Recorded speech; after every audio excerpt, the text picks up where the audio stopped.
সরবরাহ সংকটের আতঙ্কে পণ্য কেনা বাড়িয়ে দিয়েছেন ক্রেতারা।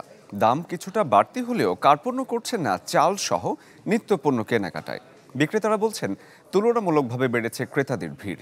সবজি সহ অন্যান্য পণ্যে দামের বড় ধরনের কোনো পরিবর্তন নেই। যদি চাও টেস্ট, স্বাদ হট টমেটো সস বেস্ট। স্বাদ হট টমেটো সস এখন নতুন স্বাদে।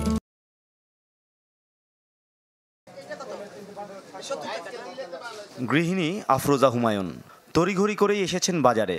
নিয়ম করে মাসের প্রয়োজনীয় পণ্য কিনতেন দ্বিতীয় সপ্তাহে, কিন্তু বর্তমান পরিস্থিতিতে আগেই চলে এসেছেন বাজারে।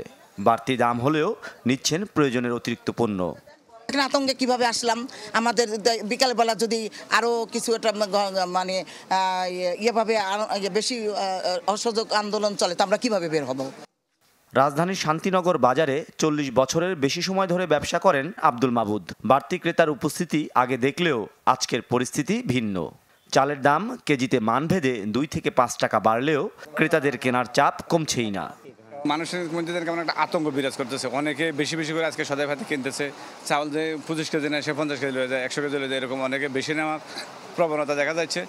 নিম্ন আয়ের মানুষরা যে মোটা চাল কিনতেন তা বিক্রি হচ্ছে প্রতি কেজি 55 টাকা দরে, যা গেল সপ্তাহেও এই বাজারে বিক্রি হয়েছে 50 টাকায়। এছাড়া 2 টাকা বেড়ে 28 কিংবা 29 জাতের চাল বিক্রি হচ্ছে 60 টাকা দরে, আর চিকন চাল বিক্রি হচ্ছে 72 থেকে 80 টাকায়। মিনিকেটের দাম এত বেশি, এখন ভাবছি যে 28 খাবো নাকি। তাহলে বুঝেন কেমন অবস্থায় আছি, চাউলের দাম কত বেশি।